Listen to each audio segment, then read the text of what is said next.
Good day everyone. For today's video, we're gonna tackle is all about the softball rules 1 to 4. So, let's get started.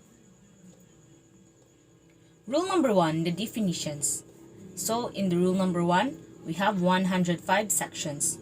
First section is the altered bat. A bat is altered when the physical structure of a legal bat has been changed. Examples of altering a bat are replacing the handle of a metal bat with a wooden or other type handle, inserting materials inside the bat, applying excessive tape, more than 2 layers to the bat grip, or painting the bat at the top or the bottom for other than identification purposes. Section 2 is the appeal play. A live or a dead ball appeal is a play or situation on which an umpire cannot make a decision unless requested by the manager, coach, or a player of the non-offending team. So next is the section 3, the ball compression.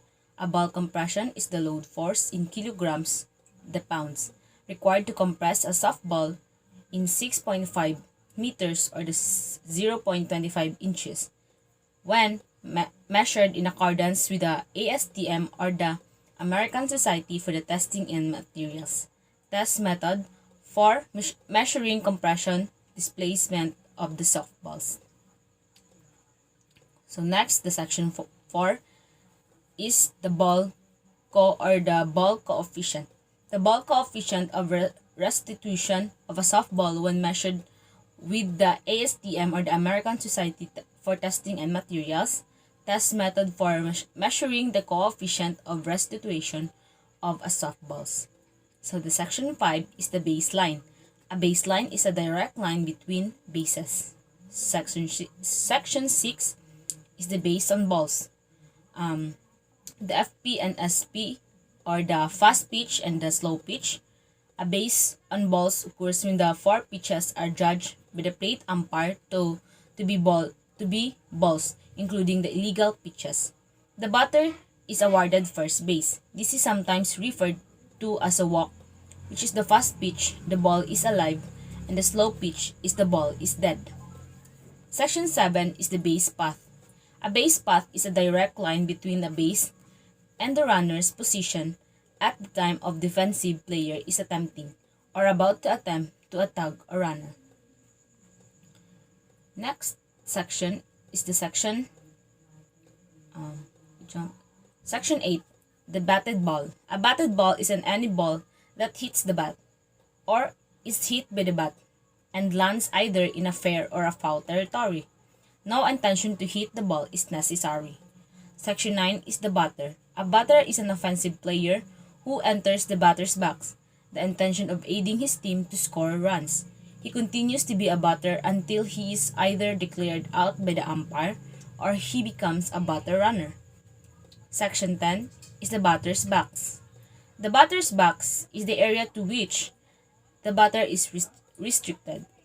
While in the position, with the intention of helping his team to obtain the runs, the lines are considered as being within at the batter's box.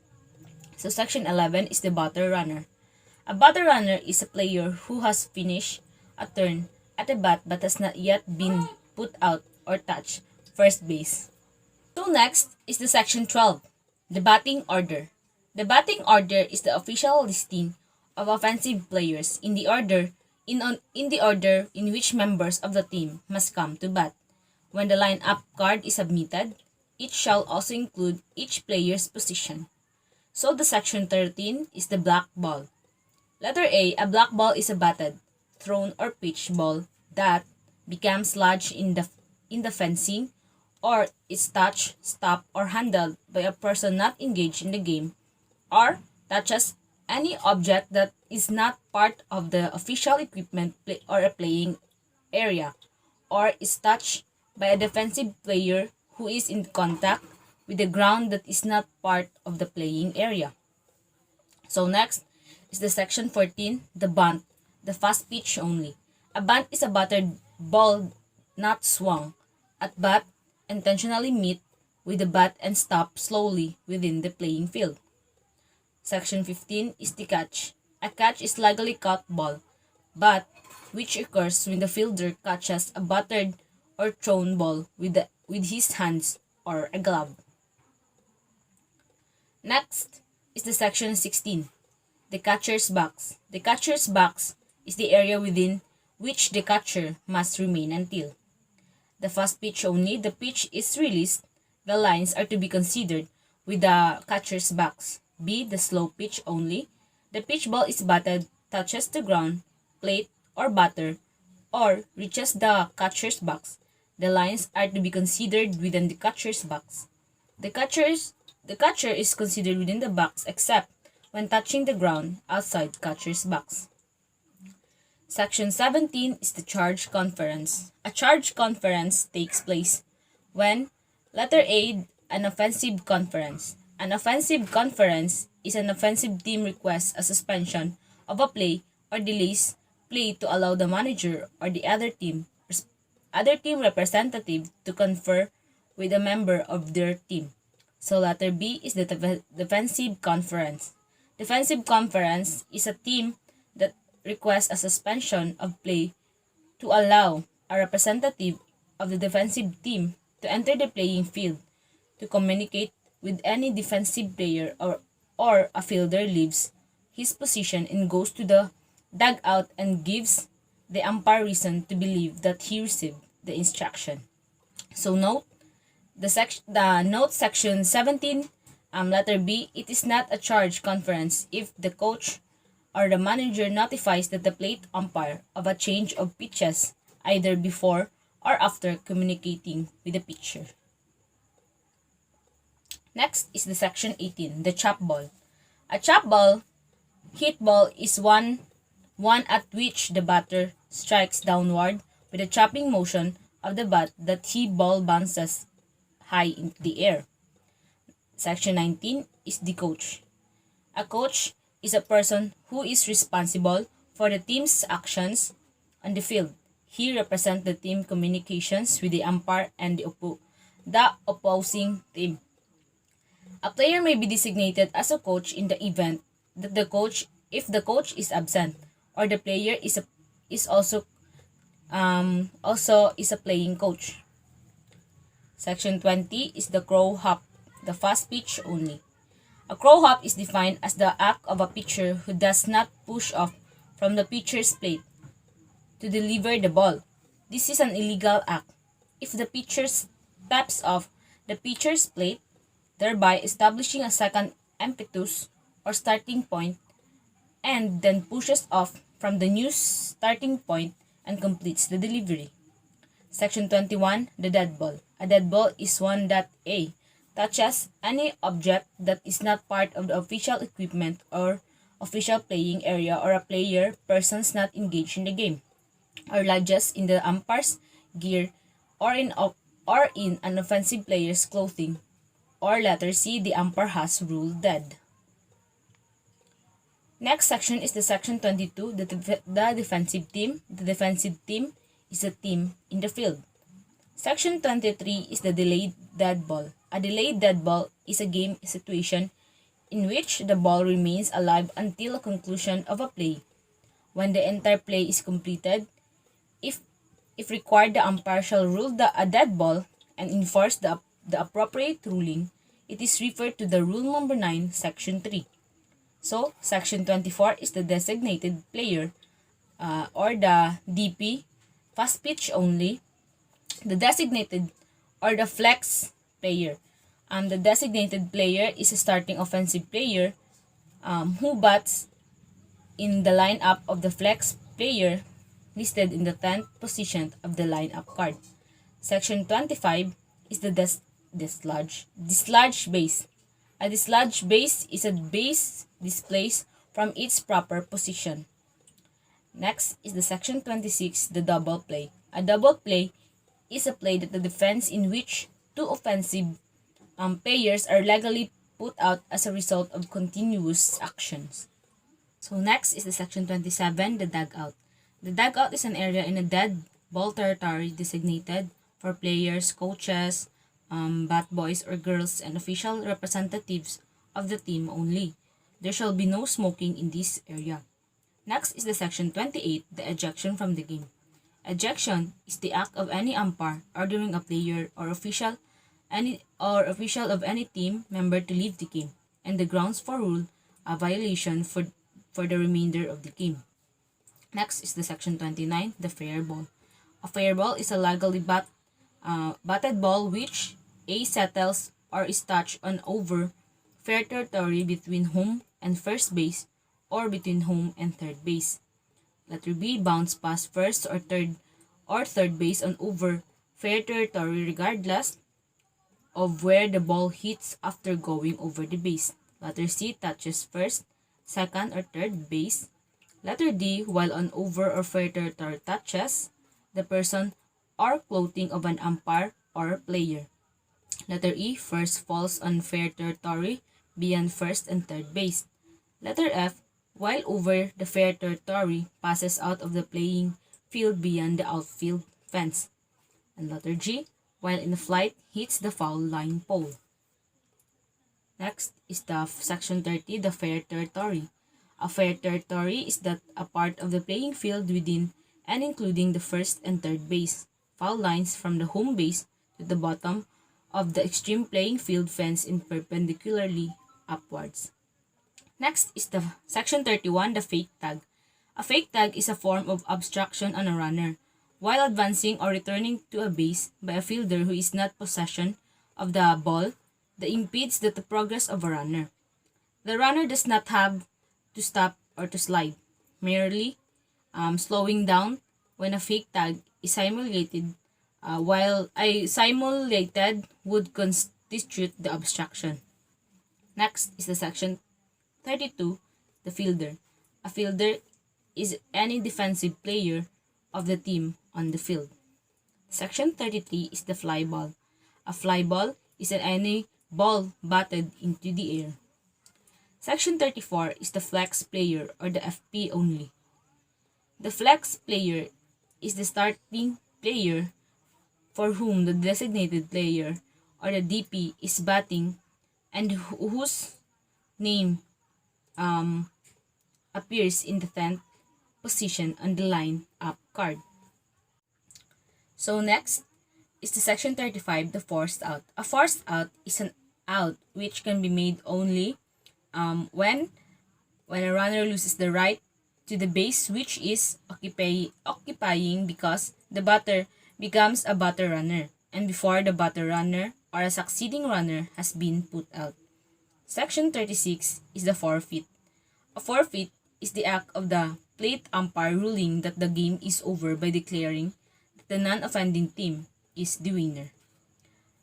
Section 37 is the foul ball. A foul ball is a legally batted ball which settles on the foul territory between home and first base or between third base.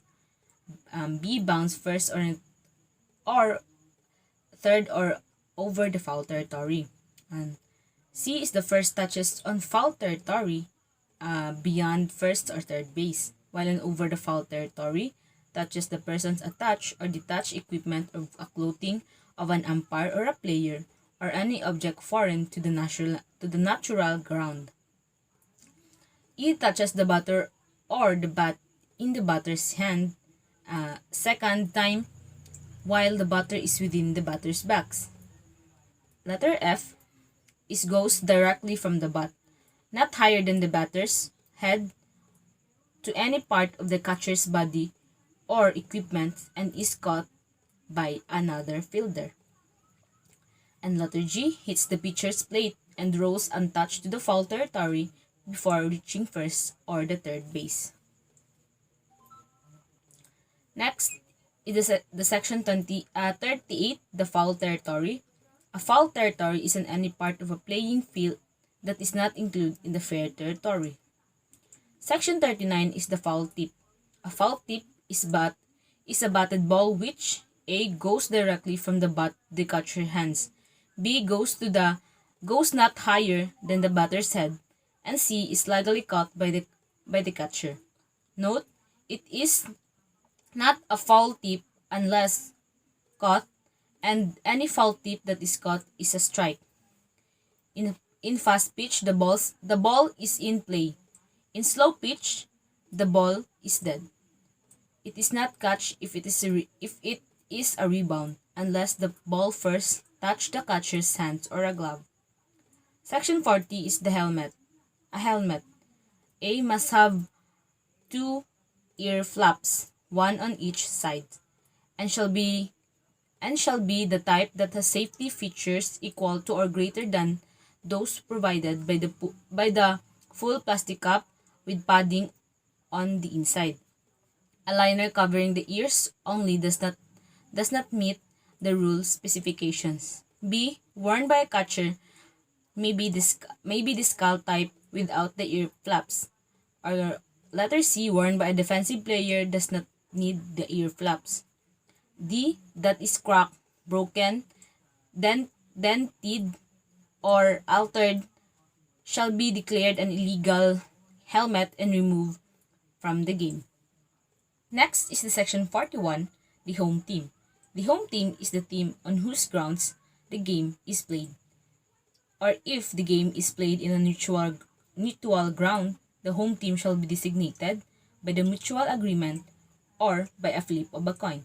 The home team shall be take the first base dugout and play the defense first. Next is the section 42, the illegal bat. An illegal bat is the one does not meet the requirements of rule number 3, section 1. Next is the section 43, the illegal extra player. An illegal extra player is one who violates any of the provision of rule number 4, section 6. Section 44, the illegal pitcher. An illegal pitcher is a player legally in the game, but one who may not pitch as a result of A. being removed from the pitching position by the umpire as a result of the defensive charge conference limit being exceeded, or the being removed from the pitching position by the umpire as a result of pitching with excessive speed after a warning. Section 45 is the illegal player. An illegal player is a player A player who takes a position in the lineup either on offense or defense who has not reported to the plate umpire.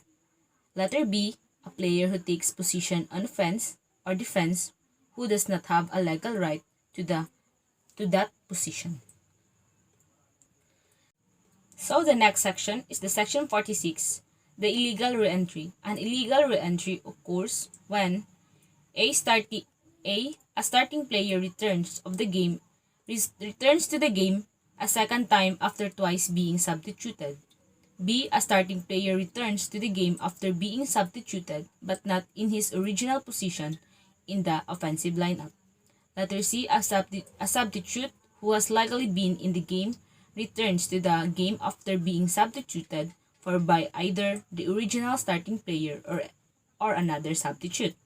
Letter D. The starting display player or his substitute is placed into the batting order in a position other than his original starting position. Letter E. A flex player who is placed in the batting order in a position other than that of the starting or the letter E. A flex player who is placed in the batting order in a position other than that of the starting display player. Next is the section 47, an illegal substitute. An illegal substitute is a player who has entered the game without being announced to the umpire. He may be A substitute who has not previously been in the game, an illegal player, a declared ineligible player, an illegal re-entry, or an illegal display player or a flex player, or an extra player, and letter F, a replacement player who remains in the game as an announced substitute for a withdrawn player who has not returned to the game within the time permitted under the provision of the replacement player rule.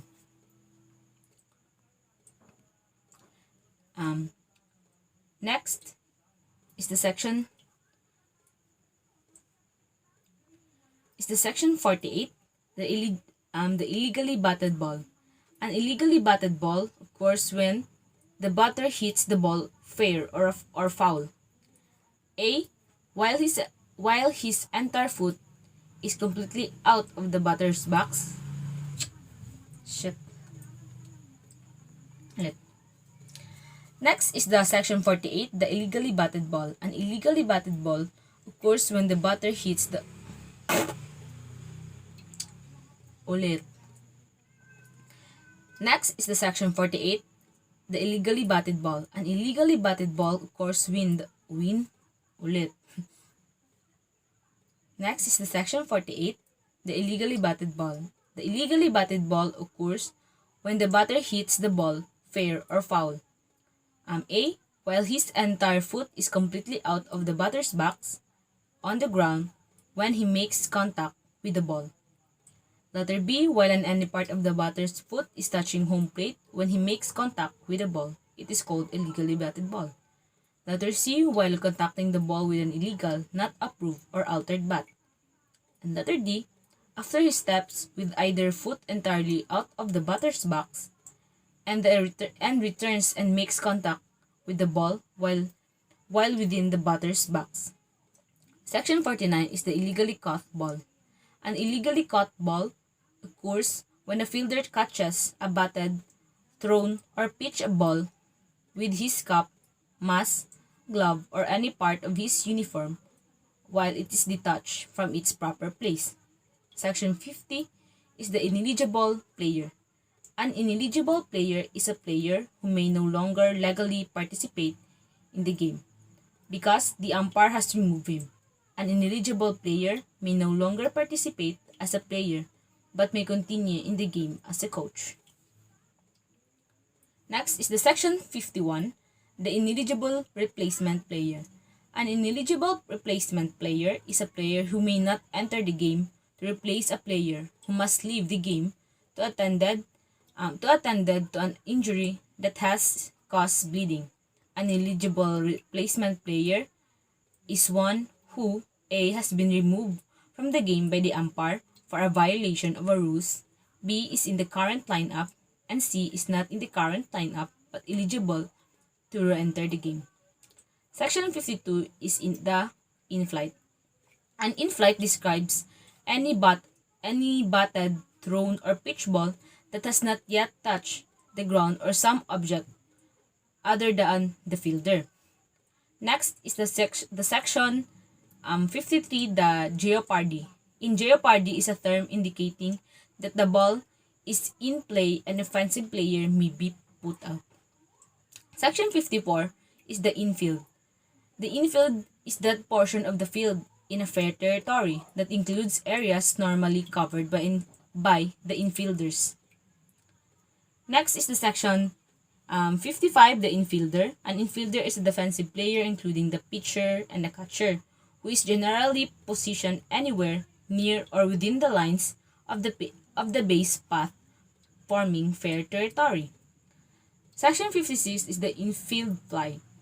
An infield fly is a fair fly ball, not including a line drive or attempted bunt, that can be caught by an infielder with an ordinary effort when the first and second or first, second, and third bases are occupied before two are out. Next is the section 57, the inning. The inning is the portion of the game within which teams alternate on offense and defense and which there are 3 outs for each team. A new innings begins with immediately after the final out of the previous inning. Next is the section 58, the intentional base on balls. An intentional base on balls occurs when the defensive team desires to place the batter on first base without the requirement of the deliver for pitch balls. This is referred to as an intentional walk. The ball is dead. Next is the section 59, the intentionally dropped fly ball. An intentionally dropped fly ball is a fair ball or a fair fly ball, including a line drive or a bunt with less than 2 outs and a runner on the first base, which can be caught by an infielder with an ordinary effort, and the infielder intentionally drops after it is controlled with a hand or a glove. Next is the section 60, the interference. An interference is an act of A. An offensive player or a team member that impedes, hinders, or confuses a defensive player attempting to execute a play. Letter B. An umpire who impedes a catcher's attempt to throw out a runner who is off the base. Letter C is an umpire or a runner being hit with a fair batted ball prior to it passing an infielder, excluding the pitcher. Next is letter D, a spectator who reaches into the playing field and impedes a fielder playing the ball or makes contact with the ball that a fielder is attempting on a play on. Next is the section 61, the leaping. Leaping is an act of a pitcher that causes him to be airborne or to be airborne on his initial move and push from the pitcher's plate. The momentum built by the forward movement of the pitcher causes by the entire body. Next, the entire body, including the pivot and stepping, or the non-pivot foot to be in the air at the same time and moving towards the home plate.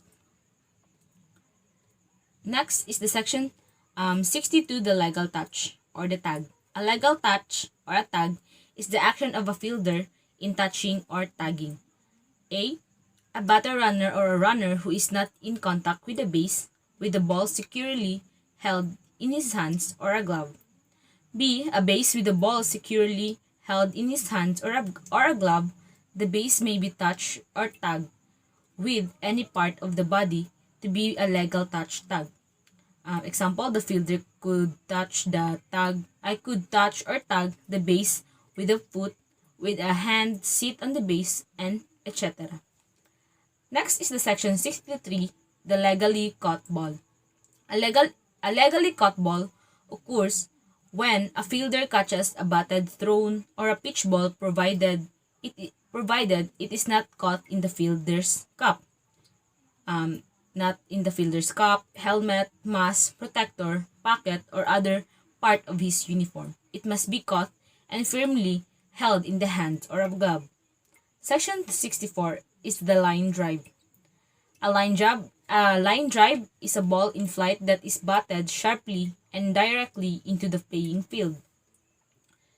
Next is the section 65, the lineup.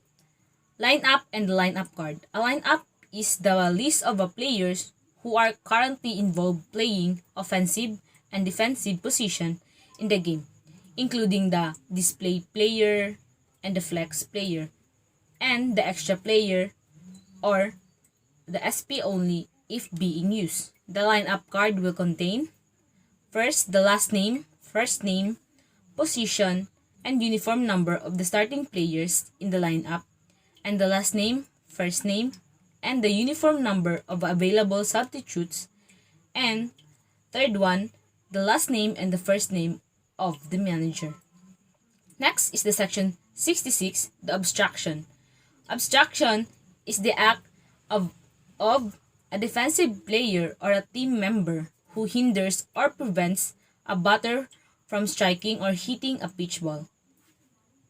A fielder who impedes the progress of a runner or a bat runner who is legally running bases while not in a possession of the ball or not in the act of fielding and a batted ball or making a fake tag without the ball or in a possession of the ball and who pushes runner off base or in a possession of the ball but not in the act of making a play on the runner, impedes the progress of that runner while he is legally running the bases. So next is the section 68, the offensive team. The offensive team is the team at a bat. Next is the section 69, the official equipment. The official equipment is considered to be any equipment like the bats, gloves, helmets, and etc. in current use by the defensive or offensive team in the course of a play. Defensive equipment like gloves, for example, left on the field by the team playing the offense would not be considered as official equipment. So next is the section 70, the on-deck batter. The on-deck batter is the offensive player whose name follows the name of the batter in the batting order. The section 71 is the on-deck circle. The on-deck circle is that area where the on-deck batter may warm up or takes practice swings while waiting his turn to enter the batter's box. Next is the section 72, the 1 meter 3 foot line. The 1 meter 3 foot line is the area that lasts half distance between home and first base, where a batter runner must run to avoid being called out for interfering with a thrown ball from the home plate area, or with a fielder's attempt to take such a throw while running to the first base. So next is the section 73, the option play. An option play is a play in which the offensive coach manager is given the choice of taking the enforcement of the illegal action on the result of the play. Such options include the catcher obstruction, use on illegal gloves, an illegal substitutions, an illegal pitch, an illegal pitcher return to the game in pitching, and last, a female batter on a 2-out walk or the co-ed or the SP only. Next is the section 74, the outfield. The outfield is the portion of the field that is the outside the diamond formed by the baselines of the area not normally covered by an infielder and within the foul lines, beyond first and third bases and boundaries of the grounds. Next is the section 75, the overslide. An overslide is the act of offensive player when as a runner he overslides a base he is attempting to reach. It is usually caused when his momentum causes him to lose contact with the base, which then causes him to be in a jeopardy. The batter runner may overslide first base without being jeopardy, provides him immediately return to the base. Next is the section 76, the overthrow. An overthrow is a play in which a ball is thrown from one fielder to another, resulting in the ball is going beyond the boundary lines of the playing field or becoming blocked. The section 77, the pass ball. A pass ball is a pitch that should have been held or controlled by the catcher with an ordinary effort. Next is the section 78, the pitch. A pitch is the act performed by the pitcher in delivering the ball to the batter. Next is the section 79, the pitcher's circle. The pitcher's circles is the area within the 2.44 meters or 8 feet of the pitcher's plate.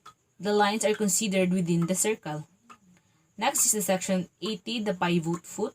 The pivot foot is that foot, A, the FP only with which the pitcher pushes off the pitcher's plate.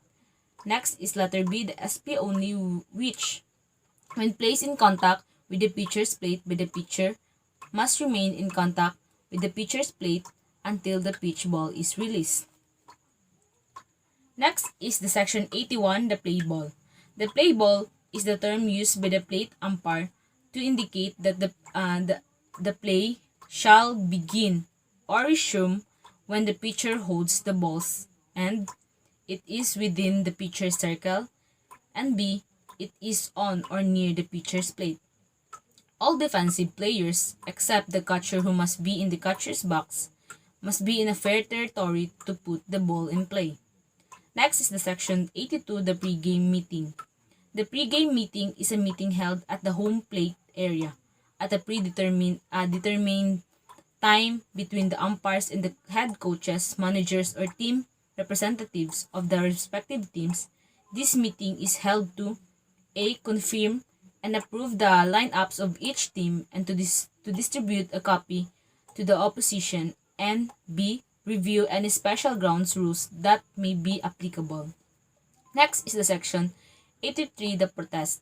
A protest, or it is separate from an appeal, is the action of an defensive or offensive team objecting to A, the interpretation of an application of a playing rule by an umpire, or B, the eligibility of the team roster member.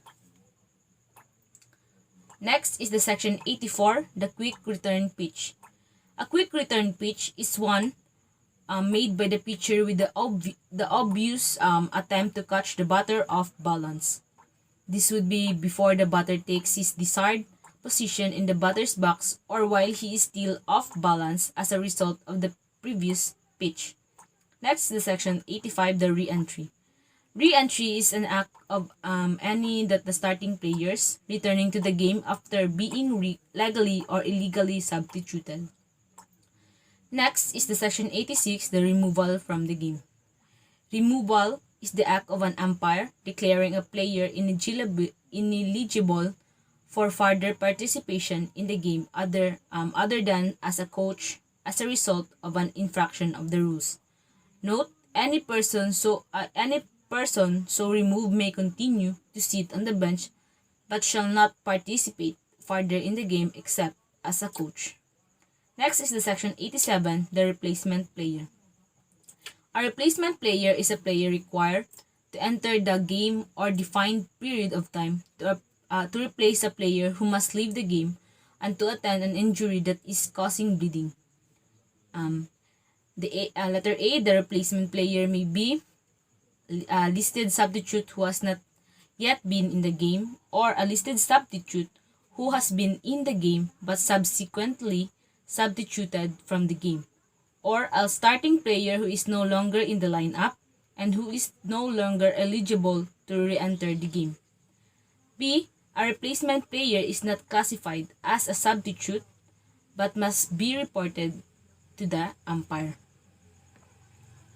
Next is the section 88, the runner. A runner is a player of the team at the bat who is finished at a turn at the bat, reached first base, and has not yet been put out.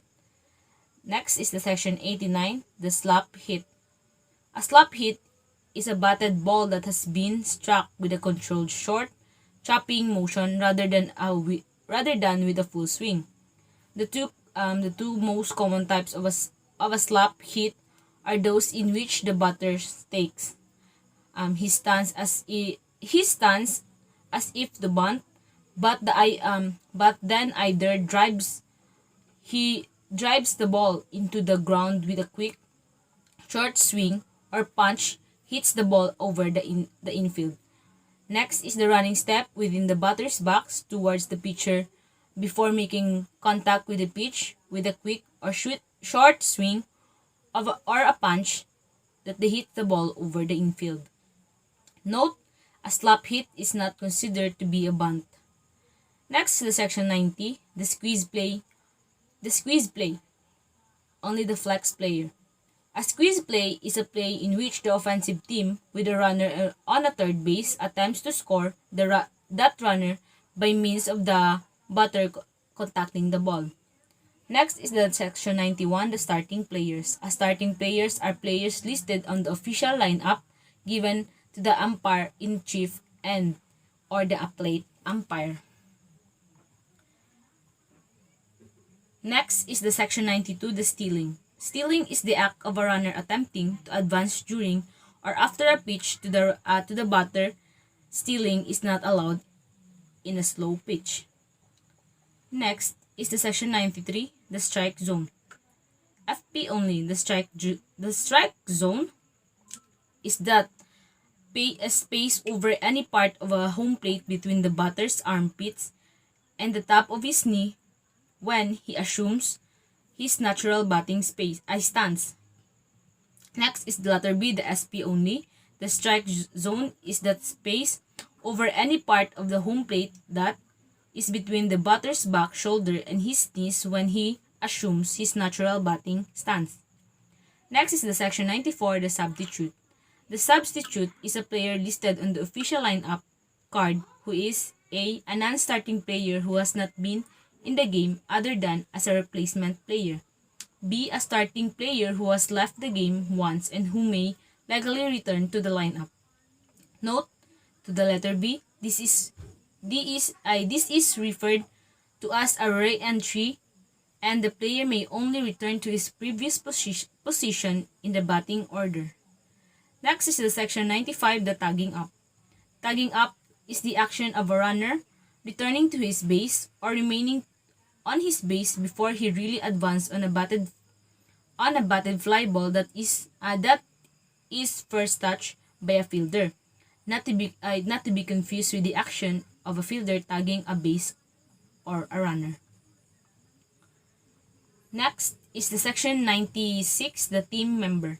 A team member includes any person authorized to sit on the team bench. Next is the section 97, the temporary runner.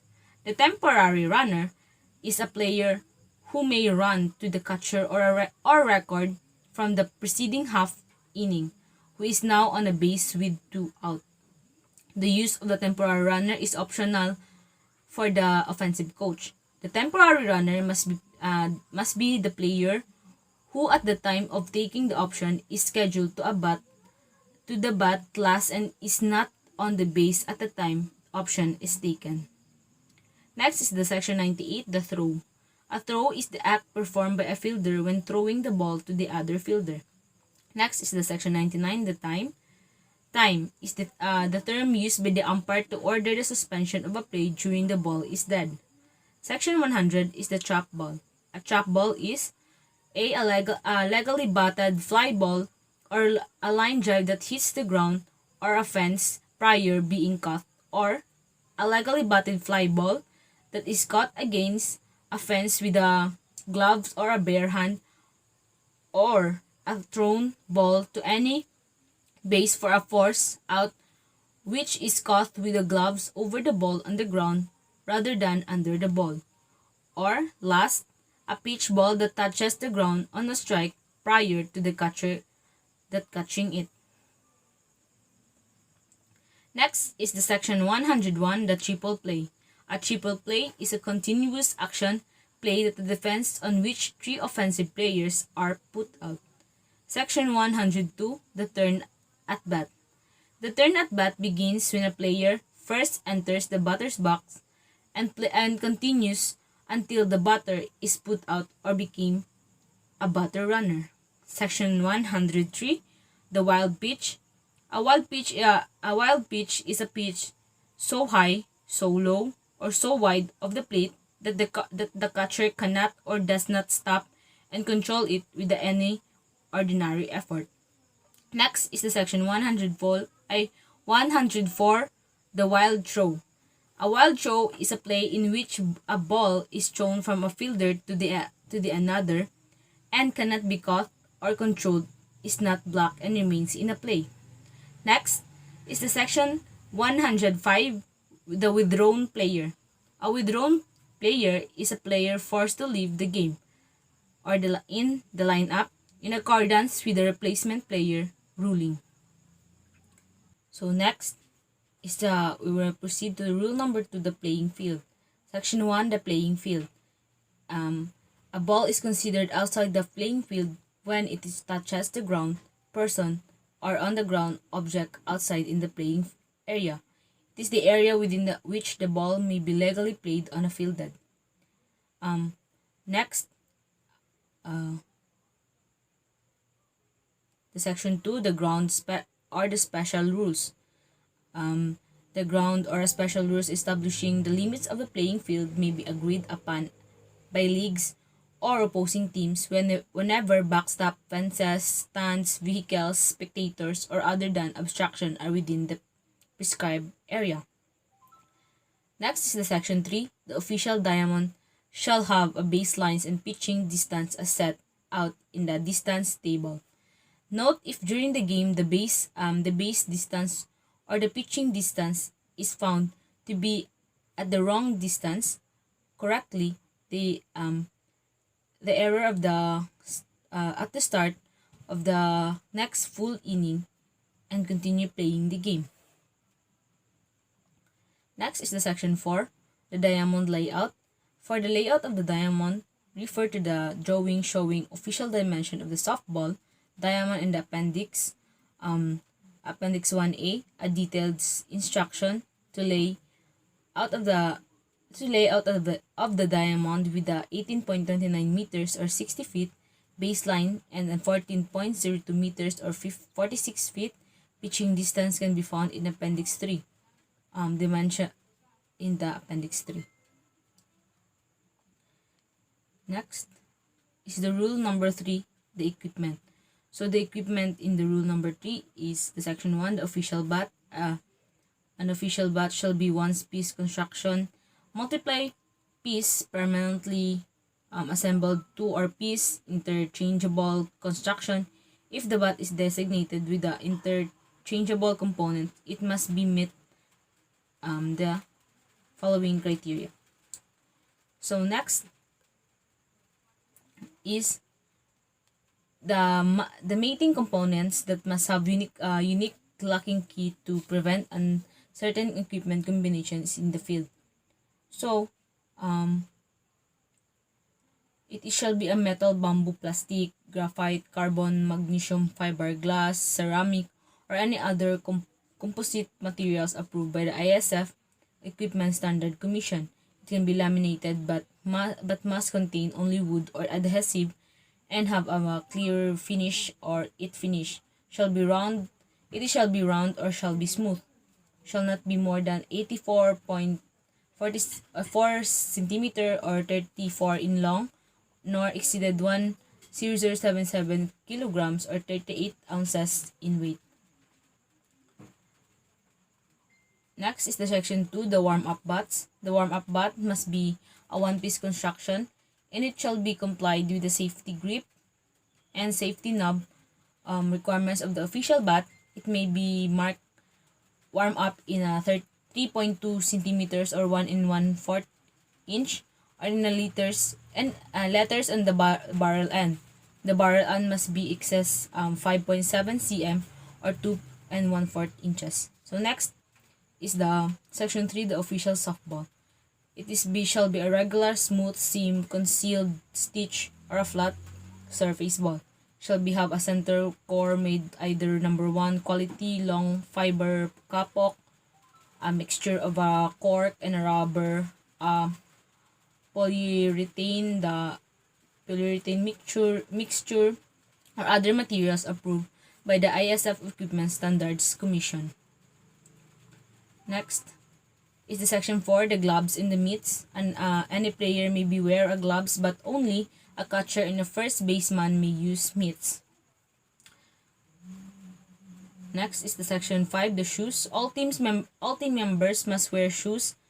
A shoe shall be considered official if it is made with either canvas or leather uppers or similar materials and is fully enclosed. So the effect on the section 5 is the failure to comply with the provision of the section 5 after a warning from the umpire shall result in the ejection of the team member from the game. So the section 6 is the protective equipment. First, we must having a protective equipment. You must have the mask. All catcher must wear mask, throat protector, and helmet. Next is the because note, the catchers or on the members of the defensive team must wear a mask, throat and protector, helmet while receiving warm-up pitches from the pitching plate or in the warm-up area. If the person catching the pitch will not wear the mask, and he must be replaced by a person who will do so. An extended wire protection attached to the mask can be worn in lieu of a throat protector.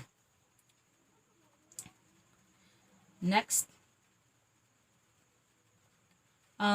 is also the equipment. We have the body protectors, the shin guards, and the helmet. Next, we proceed to section 7, the equipment on playing field. The equipment that is not part of the official equipment shall not be left lying on the playing field in either fair or foul territory. Next is the section 8, the uniform. All players in the team shall wear uniforms like in a color, trim, or in style. Reference to coaches' uniforms is found under Rule 4, Section 1B. The exception of this is players and coaches may, for religious reasons, be permitted to wear a specific head covering and apparel that does not conform to the standard uniform requirements without penalty. Also,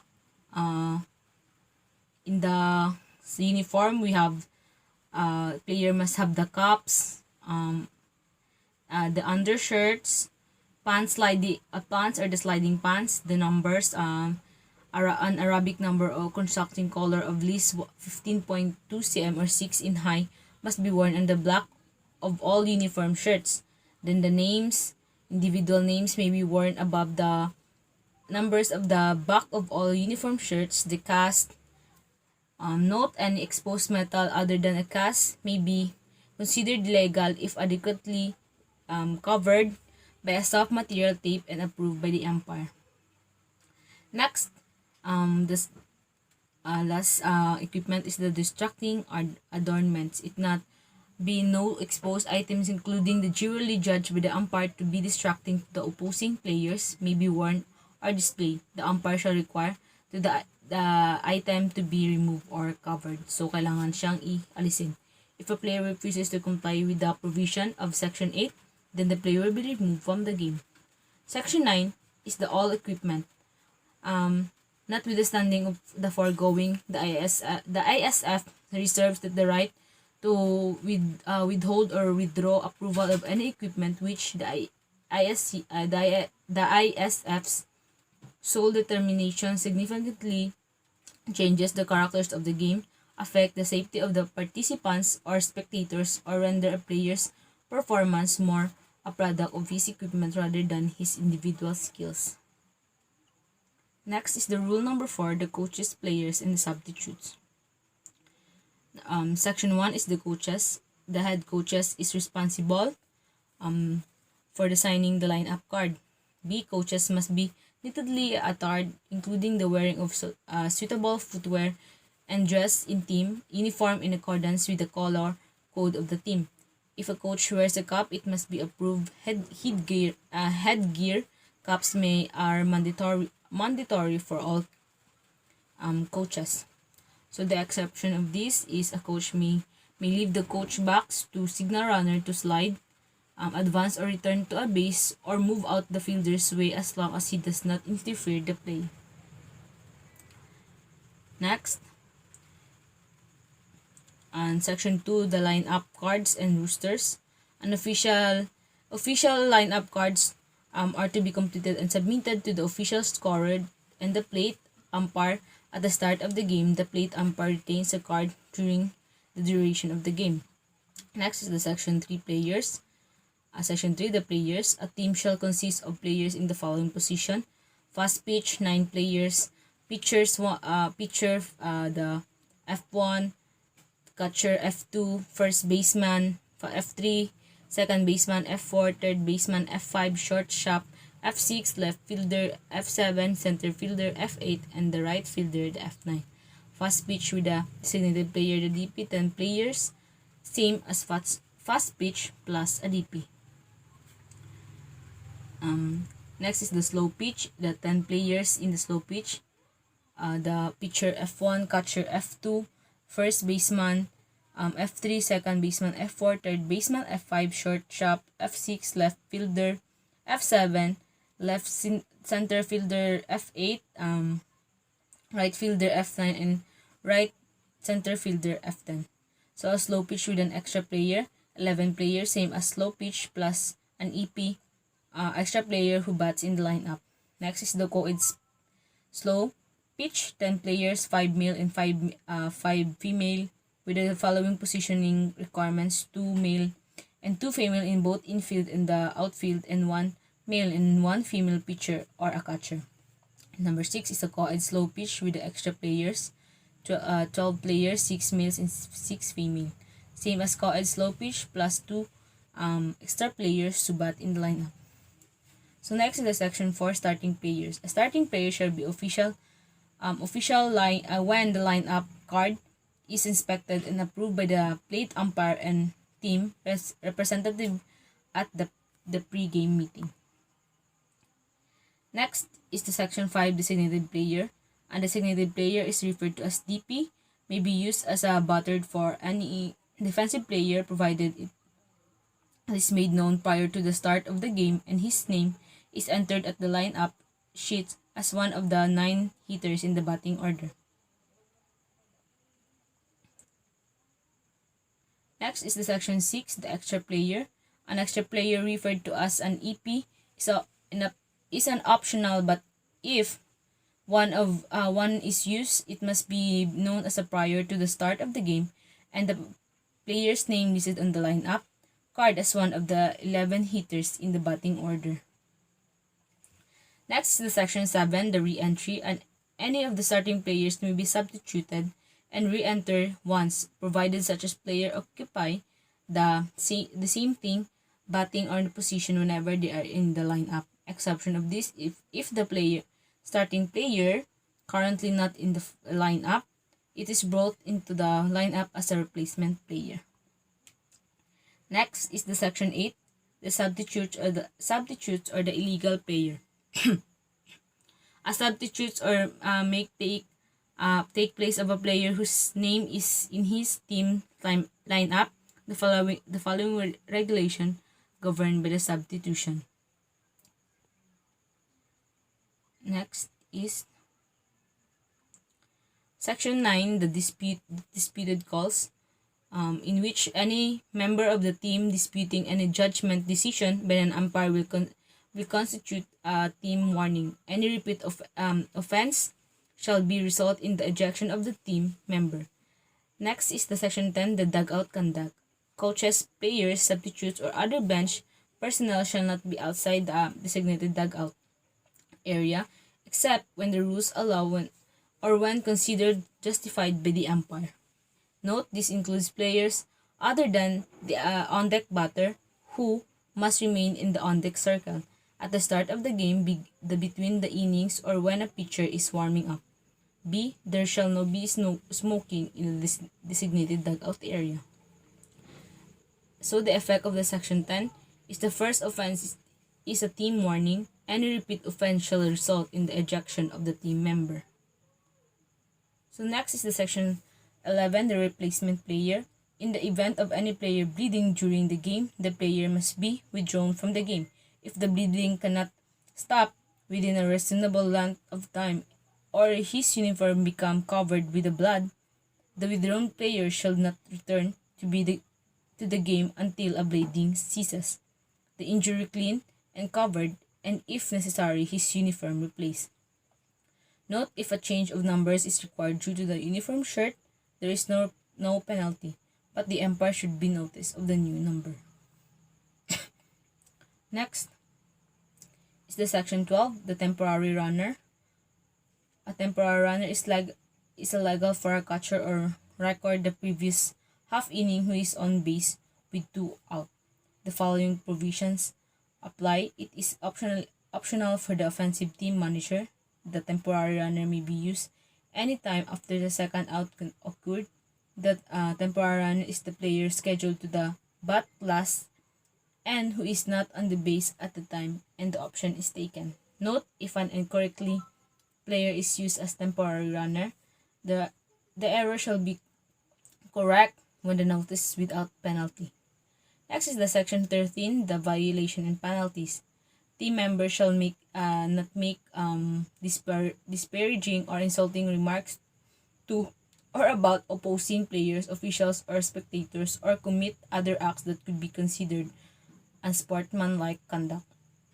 B. And the penalty for violation by a team member shall be for a first offense that offender may be warned, for a second offense, or if a first offense is considered serious enough, the umpire, the offender is ejected.